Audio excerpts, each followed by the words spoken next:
श्रीनीव करौरी बाबा शरणम YouTube channel में मैं शैलेंद्र सक्सेना आपका हार्दिक स्वागत करता हूं।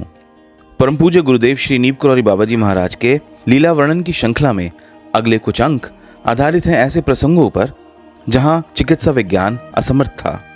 असाध्य रोगों एवं कष्टों के निवारण में महाराज के कार्यों में कोई तर्कपूर्ण युक्ति नहीं दिखाई देती थी, पर लोगों को दुख से छुटकारा अवश्य मिलता था। जहां भी चिकित्सा विज्ञान असमर्थ हो जाता, बाबा की कृपा कारगर होती। ऐसा प्रतीत होता है कि बाबा के कार्य केवल निमित्त रूप होते, पर लाभ उनकी इच्छा शक्ति ही पहुंचाती थी। आइए सबसे पहले जानते हैं एक ऐसे प्रसंग को जिसमें एक भक्त की आंख के असाध्य कष्ट से मुक्ति मिलने में महाराज जी की कृपा कारगर हुई। घटना 2 जनवरी 1958 की है। श्री केहर सिंह, सचिव उत्तर प्रदेश सरकार का लड़का, लखनऊ में घर पर ही अपने भाई के साथ अखरोट से टेनिस खेल रहा था। तीव्र वेग से आता हुआ अखरोट उसकी ऐनक से टकराया और शीशे को तोड़ते हुए उसने उसकी आंख को भीषण आघात पहुंचाया। शीशे के अनेक छोटे बड़े कण उसकी आंख में घुस गए और खून बहने लगा। लड़के को तुरंत मेडिकल कॉलेज लखनऊ ले गए। वहां डॉक्टर मेहरा ने जो भी चिकित्सा उचित समझी वह की और यह कहकर विदा किया कि ऑपरेशन करने में आंख को खतरा है। सिंह साहब ने सीतापुर अस्पताल के डॉक्टर को भी दिखाया, पर उसकी भी यही राय थी। शीशे के कण उसकी आंख में ही रहे। लड़के की एक आंख जन्म से ही बेकार थी, जिसे वह इधर उधर घुमा भी नहीं पाता था और 5 फुट से दूर की वस्तु को वह उस आंख से स्पष्ट देख भी नहीं सकता था। इस आघात से उसकी दूसरी आंख भी बेकार हो गई। वह अपने भविष्य की चिंता से उदास रहने लगा। एक दिन वह अपनी बहन से पूछने लगा कि क्या वह उसको जीवन पर्यंत अपने साथ रख सकेगी। उसकी बात सिंह साहब के मर्म को स्पर्श कर गई। वे उस रात अपने बिछौने पर पड़े पड़े चुपचाप रोते रहे और भगवान से कहने लगे, हे प्रभु, इस बालक ने तो कोई पाप किया नहीं, मेरे पापों की सजा इसे क्यों दे रहे हो। पिता के पाप का भागी पुत्र होता है। केहर सिंह जी की यह राय बाइबल के अध्ययन से बनी थी। एकाएक उस जाड़े की अर्धरात्रि में केहर सिंह जी के टेलीफोन की घंटी बजने लगी। केहर सिंह जी उस समय फोन सुनना भी नहीं चाहते थे और आपने बाबा को अब तक याद भी नहीं किया था, पर आपकी पुकार बाबा भगवान ने सुन ली। ये फोन महाराज जी का ही था, जिसे वे भारतीय स्टेट बैंक के मैनेजर मल्होत्रा के घर बरेली से कर रहे थे, जहां उनके भक्त श्री पूरन चंद्र जोशी भी उपस्थित थे। जोशी जी बताते हैं कि बाबा कंबल से अपने को ढके हुए कुछ देर गंभीर और मौन बैठे रहे। फिर एकाएक वे चिल्लाने लगे, केहर सिंह रो रहा है। फूट गई उसके लड़के की आंख। और तुरंत टेलीफोन उठाकर सिंह साहब से बोले, केहर सिंह क्या कर रहा है। केहर सिंह जी ने उत्तर दिया, कुछ नहीं महाराज। बाबा कहने लगे, झूठ बोल रहा है, तू तो रो रहा है। तेरे लड़के की आंख फूट गई, उसे सीतापुर मत भेजना, उसे अलीगढ़ डॉक्टर मोहनलाल के अस्पताल में भेजना। केहर सिंह जी को ख्याल आया कि डॉक्टर मोहनलाल श्री विनोद चंद्र शर्मा, सचिव चिकित्सा विभाग, उत्तर प्रदेश सरकार के मित्र हैं। केहर सिंह जी ने उस अस्पताल में एक कमरे के आरक्षण के लिए उनसे फोन करवाया।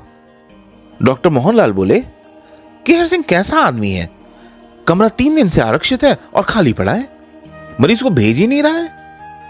आपके ये बताने पर कि इसके पूर्व आपने कमरे के आरक्षण के लिए कभी कोई प्रयास ही नहीं किया, डॉक्टर ने उत्तर दिया कि आपकी ओर से एक आदमी उसे आरक्षित करा गया। वह आदमी कौन था? सिंह साहब का विश्वास है कि बाबा ने स्वयं यह कार्य किया।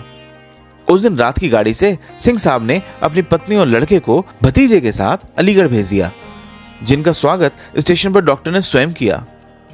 डॉक्टर ने इस लड़के के संबंध में 7 विशेषज्ञों की एक मीटिंग बुलाई और प्रत्येक से पूरी जांच पड़ताल के बाद अलग अलग रिपोर्ट मांगी। 6 डॉक्टरों ने ऑपरेशन के विरोध में राय दी। केवल डॉक्टर शुक्ला ने ऑपरेशन करने का साहस दर्शाया, पर वे किसी प्रकार का आश्वासन नहीं दे पाए। आपकी पत्नी ऑपरेशन के लिए अपनी अनुमति देने में असमर्थ रही। इस कारण डॉक्टर मोहनलाल ने केहर सिंह जी से फोन पर वार्ता की। आंख लड़के की बेकार हो ही चुकी थी। बाबा की इच्छा समझकर केहर सिंह जी ने ऑपरेशन की अनुमति दे दी। ऑपरेशन द्वारा जितने भी कण निकाले जा सकते थे निकाले गए, फिर भी 20-22 कण आंख में फंसे रहे, जिन्हें अब भी उसकी आंख में देखा जा सकता था। अस्पताल से छुट्टी पाकर लखनऊ आने के 8-10 दिन में उसकी आंख की पट्टी हटा दी गई। आंख के भीतर इन शीशे के कणों के कारण उस लड़के को कमरे में 20-22 बल्ब और आकाश में उतने ही चांद दिखाई देते। वह 3 फुट के फासले पर आदमी भी नहीं पहचान पाता था। इस कारण वह बहुत परेशान रहता था। सिंह साहब ने उसे मेडिकल कॉलेज के डॉक्टर मेहरा के पास भेजा। उन्होंने बताया कि ऐसा होना स्वाभाविक है, यह कठिनाई बनी रहेगी और इसका कोई उपचार नहीं है। इसके बाद फरवरी 1958 में एक दिन कानपुर से बाबा का फोन आ गया। सिंह साहब उस समय सचिवालय जाने की तैयारी में थे। बाबा बोले, तू कानपुर देव कामता दीक्षित के घर चला। महाराज जी ने केहर सिंह को उनका पता भी बता दिया। केहर सिंह जी अपनी कार में कानपुर के लिए रवाना हुए और कुछ अज्ञात प्रेरणा से आपने उस लड़के को भी अपने साथ ले लिया। वहां पहुंचकर बाबा के चरणों को नमन करने के लिए आप अपना सिर झुका ही रहे थे कि बाबा ने पास में खड़े उस लड़के का हाथ पकड़कर अपने करीब ले लिया और दाहिने हाथ की उंगली से उसकी हथेली को दबाते हुए बोले, हमने तेरे लिए ही केहर सिंह को यहां बुलाया।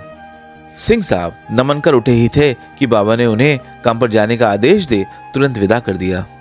इस घटना के 7वें दिन वह लड़का प्रसन्नचित हो अपने पिता के पास आकर कहने लगा कि बिना ऐनक के उसे अब सब कुछ स्पष्ट दिखाई दे रहा है।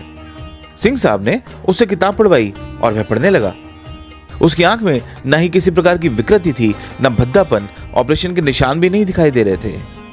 2 जनवरी 1958 के दिन चोट लगने से पूर्व जैसी उसकी आंख की शक्ल सूरत और शक्ति थी, बाबा ने उसकी आंख को उसी स्थिति में वापस ला दिया। केहर सिंह जी ने उस लड़के को फिर डॉक्टर मेहरा को दिखाया। वे उसकी आंख देखकर आश्चर्यचकित हो गए। उन्होंने अपने छात्रों को भी उसकी आंख दिखाई और उनको उसके इतिहास से अवगत किया। यह सब भारतीय संत कृपा का फल है, ये जानकर उन्होंने उसकी आंख की फोटो भी ली, इस उद्देश्य से कि वे अपने लेख में इस घटना को प्रकाशित कर सकें। इस बीच डॉक्टर मोहनलाल ने अपने मित्र विनोद चंद्र शर्मा जी से फोन में इस लड़के की कुशल पूछी। जब उन्हें बताया गया कि उसे सब कुछ स्पष्ट दिखाई दे रहा है तो उन्हें विश्वास नहीं हुआ। उन्होंने फोन से ही सिंह साहब से स्पष्टीकरण करवाया और स्वयं लड़के को देखने लखनऊ आए। आप कहने लगे कि शीशे के कणों के रहते ऐसा संभव ही नहीं हो सकता था। सिंह साहब ने उन्हें समझाया कि यह बाबा नीप करौरी के दिव्य स्पर्श का फल है, जिससे शीशे के कण आंख में सुव्यवस्थित पारदर्शक लेंस का काम करने लगे। डॉक्टर मोहनलाल ने इसे नेत्र चिकित्सा के इतिहास की एक अद्भुत घटना बताया। इस लड़के ने बाद में एमए की परीक्षा उत्तीर्ण की और आईएएस की परीक्षा भी दी। वर्ष 1958 में एक दिन लखनऊ में केहर सिंह जी को बाबा के दर्शन करने का सौभाग्य हुआ। बाबा उनसे कहने लगे, उस रात तू कह रहा था कि हे भगवान, मेरे पापों का दंड लड़के को क्यों दे रहे हो? ऐसा कभी नहीं कहना चाहिए। भगवान कुछ नहीं करता, व्यक्ति अपने कर्मों का फल स्वयं भोगता है। मुझे यकीन है कि आज के एक भक्त द्वारा महाराज जी की कृपा से स्वास्थ्य लाभ मिलने की कथा आपको पसंद आई होगी। कृपया इस वीडियो को लाइक करें और शेयर करें ताकि यह अन्य गुरु प्रेमी भक्तों तक पहुंच सके। परम पूज्य गुरुदेव श्री नीप करौरी बाबा जी महाराज की जीवन लीला पर आधारित इसी तरह के वीडियोस को तुरंत पाने के लिए हमारे YouTube चैनल श्री नीप करौरी बाबा शरणम को अवश्य सब्सक्राइब करें। जय महाराज जी।